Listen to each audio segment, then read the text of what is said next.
Hi, I'm Andy Petro. I want to tell you about an experience that I had many years ago. It was 1955. It was the 2 days before graduation from high school, and our class decided to take a picnic out in a nearby lake. So we got all packed up and ready to go, and we got there, and it was a beautiful summer day. It was cold. The water was cold because this was in Michigan, and the water doesn't warm up very much there. And so we had lunch and playing some games and things. And then all of a sudden, I could see some of my friends on a floating platform, out about 50, 100 yards away.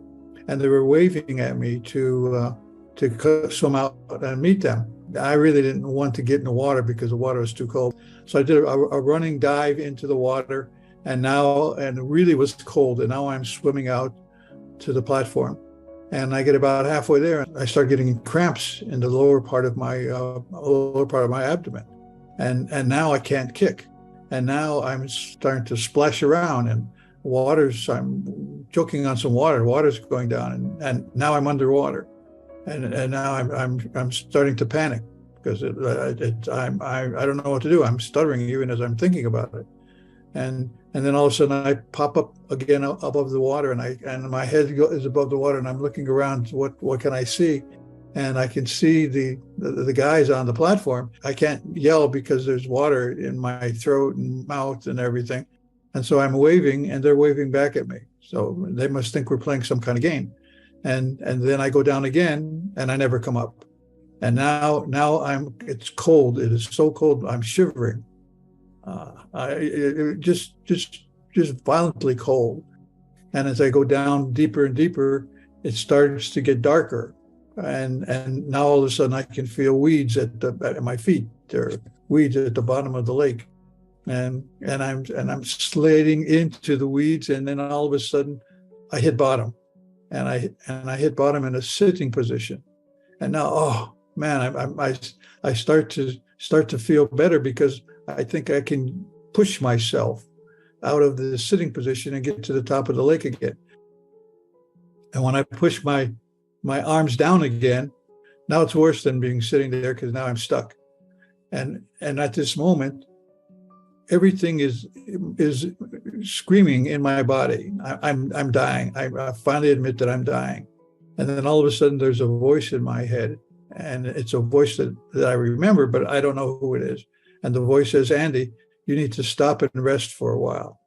And then I'm talking to myself in my head, and I'm saying, are you crazy? I got to get up. I need at least one breath of air. That's all I ask, is one breath of air. And the voice says to me, Andy, you really need to rest. So just relax and let go. And I said, I can't do that. And the voice says again, you need to let go.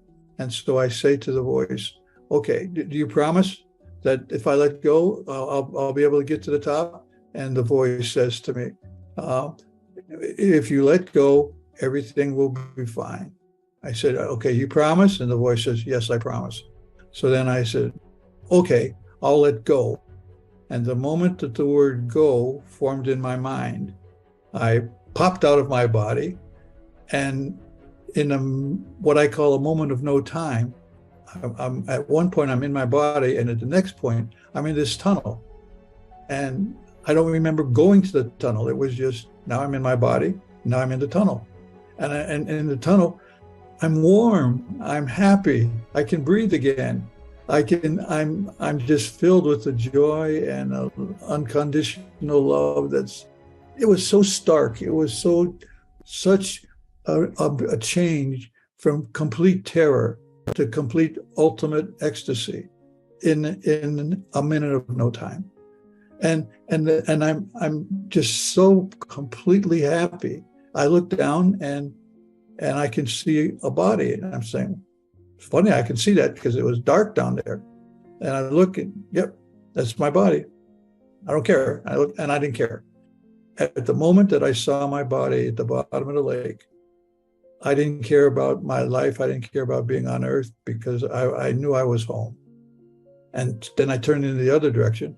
And now I'm looking at a spot of light and the light is not very big, but it is so bright it should be burning my retinas. And I'm saying, wow, now that's a bright light, but it doesn't hurt. And now I feel myself being drawn like a magnet, like a giant magnet. The magnet's pulling me through the tunnel, and I'm starting to get closer to the light. And then all of a sudden, in a moment of no time, I'm no longer in the tunnel. Now I'm in the middle of a giant sphere about the size of a soccer coliseum, huge. And I'm hovering in the middle of this ball, in the inside of the ball. And around it, all 360 degrees, everywhere I look, are little motion picture screens of all of my lives and of all of the things that I'm doing. And the light is next to me. I don't see it, but I feel it and I know it's there. And the light and I start to communicate about all of these events in all of my lives. And I could see them all, and nothing was confusing. I understood everything. I could understand all the lifetimes. I could understand all the things it is. And when I would focus on any one particular screen, I would relive it. Only now, as I'm reliving it knowing the feelings and the effect that I have on the people that I'm communicating with in that scene. So if I'm with my family and talking to them about something, I know what they're thinking as I'm talking. So that, because nothing's hidden, nothing is unknown, everything is transparent. And I go from all my various lives, from being female, from being on other planets, on and on. And it seemed like I was there for months. But obviously in Earth time, I was only drowned for somewhere between 10 and 15 minutes. Otherwise, I wouldn't be here saying this. So, and then as I'm looking at these things, finally, in another moment of no time, now I'm not in a sphere, I'm back in the tunnel. And now I'm really close to the light. I'm as close to the light as I am to the screen on my computer. And I'm standing there, and the light says, Andy, I love you. And I'm impressed because it knows my name. And then the light says, Andy, we love you. And when the light says, we love you, the whole background and the light kind of disappear. And now there are thousands and millions and trillions of other lights, just like me. And they say in one chorus, welcome home, Andy. And at that point in time, I was absorbed into the light. I became the light. I wasn't greater than the light. I wasn't less than the light. I was a piece, a holographic piece of the light. And it's the most fantastic feeling that as a human, I could ever imagine. It's indescribable. And at that moment, I knew everything. What do you mean, Andy? I mean, I knew everything. There was nothing I did not know. So people often ask me questions. Well, when you were in the light, did you ask them about the war and peace and all? I said, no, I didn't ask them. There's no reason to ask questions because I knew it all. There was nothing that was unknown. And now I'm with the light, and the light is really funny. The light has a fantastic sense of humor, laughter, fun. When we were looking at my life review in the big sphere, the light would say, Andy, look how upset you got over that. You know, in the long run, it doesn't mean anything. Why don't you loosen up? Why don't you lighten up? Why don't you have more fun while you're on the planet? You're only going to be there for a little while because it's not real. Earth life is not real. It's like a play. It's like a movie. There's 8 million actors on the planet, and they're all playing a role. They come with different costumes, different religions, different races, different sex, different, all of these things.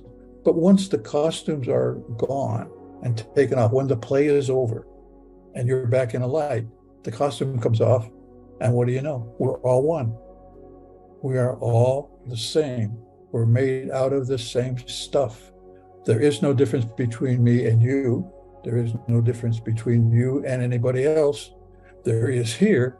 We're dressed in costumes to be different, to experience things that you can't experience in the light. You can't experience something that you already know. I can't experience talking for the first time because I've been talking all my life.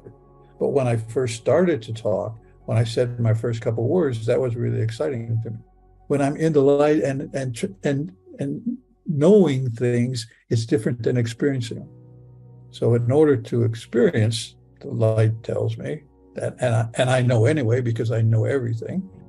I lower my vibrations because everyone has their own unique vibration. That's what makes you and me different. Lower my vibrations so that I can incarnate and be born on a planet like Earth and now live a life doing things, experiencing things that I would like to experience. And when I experience them, you experience them, everybody experiences them. It's contributed to the whole. There is only one. And everything that exists, that ever exists, that will exist is in that oneness. And it's a wonderful, exciting, fantastic experience that I remember in using this costume called Andy Petro of Ukrainian descent living in the United States of America in 2022. And I'm reading my script and doing what I'm supposed to do while I'm still here, waiting until my character is done with this story and I can get out of here and get back where I belong. So that whole process of being in the light was just incredible. And it seemed like I had been there for years, maybe hundreds of years. But in the light, since there is no time, there is no hierarchy, there is no judgment, there is no separation. We're all one. Not in a dull, boring way, but in a happy, exciting, ever evolving, ever new experiences in the light. And then all of a sudden, the light says to me, Andy, you have to go back. I said, whoa, no, you got the wrong guy. I'm not going back. And the light says the second time, Andy, you're going back. And I said, didn't you hear what I said? There's no reason for me to go back to that planet. I'm home. And the light says to me the third time, Andy, you're going back. And when I heard the word back, the K in back, I felt myself being stuffed back into my body. The most horrible feeling that I can ever imagine. Just as the most exhilarating experience I could ever imagine was when I left my body back and went back into the light. The most horrible one that I've experienced was going back into my body. I didn't want to be there. I still don't want to be here, but I'm doing what I'm going to do. So as I'm hearing all this and I'm laying on the sand, I'm on my stomach and my head's turned and they're pushing on my lungs to get the water out of my lungs. This was back before CPR. This was back in the 50s. And I'm coughing the water out. By the way, I never lost consciousness. This is a complete stream from the moment that I left my body at the bottom of the lake until the moment that I got back into my body on the sand at the lake. There are no blank spots. It's a continuous flow of consciousness. So my body was done. It was laying there getting ready to become fish food. And I wasn't there. I was in the light. And then when they found the body, and I don't know who found it, and I didn't care because I didn't care about my body. All I cared about was being in the light.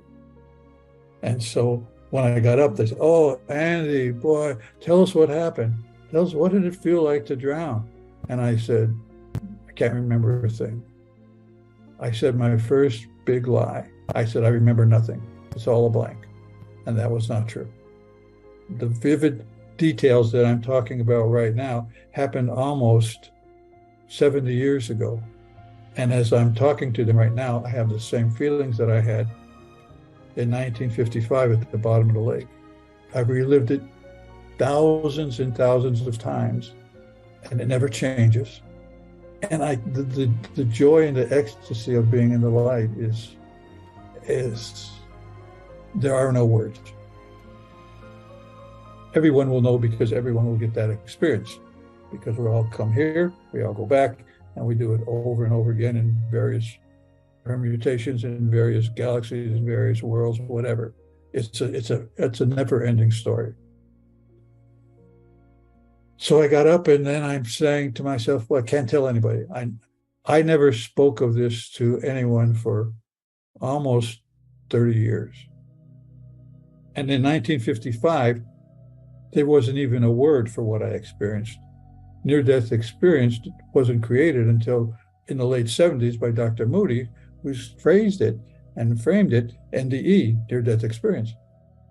When I read his book for the first time, back 25 years later, I was coming back from a business trip. I saw the book, Life After Life. I picked it up. I just decided to buy it. I didn't even open it up to look in it. I bought it, put it in my coat pocket, and I came home from the airport. When I got home, had dinner, kids, everybody goes to bed. And I said, I found this book. I'm going to read it. So everybody go to bed. I'm going to bed in a little bit. So I went to the closet, got my book out, and started reading Life After Life. And I read the whole thing in one setting till 3, 4 o'clock in the morning. I couldn't put it down. And tears were coming out of my eyes because I knew after all this time, I wasn't crazy. All of the cognitive dissonance that was in my head, trying to forget something that I can't forget, afraid to tell anybody of what I remember, was a horrendous 25, 30-year period. And now, all of a sudden, I'm not crazy.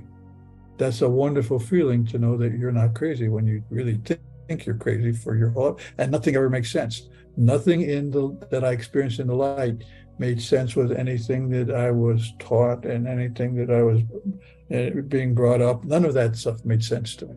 Okay. Finally, now I know it's a near-death experience.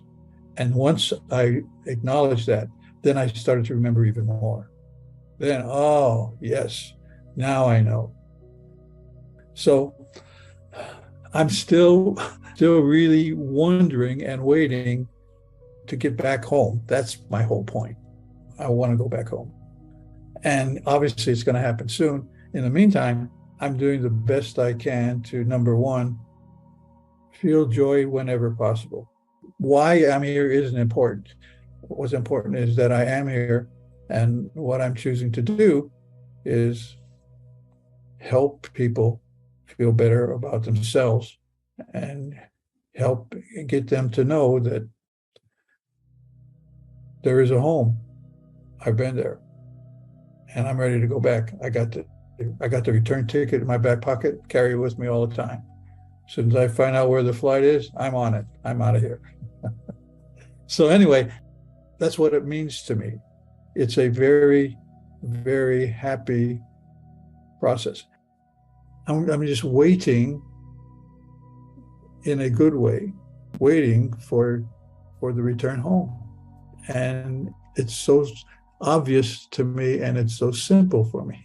I like being happy. I like being silly. I like joy, because when I remember the light was a happy place. The light was filled with joy and humor. I say that the light's like the greatest stand-up comic there is, because the light told me the reason why I'm here is to experience joy. And the reason why why it exists at all is to be joy. And it's very simple. It's not complicated. It's choosing to love rather than hate. It's a choice. And while I'm here, what I'm trying to do more often than not is choose love over hate. Can't do it all the time, because I'm a human being like everybody else, but I can try to do more often than not love over hate, smile rather than to be angry. And there's nothing profound. It's simple acts of joy to make someone else happy. And since we are all one, when I make someone else happy, that makes me happy. When I hate someone else, I'm hating myself. If I hurt someone else, I'm hurting me. There is no separation. There is no hierarchy. We are all one. And we are all one in the light. I am a holographic piece of the light that lowers my vibrations low enough so that I could be born on a planet called Earth in the solar system and the Milky Way galaxy during the time of 1937 to 2022, which brings us to today. And it's fine. That's my story, and I'm sticking to it.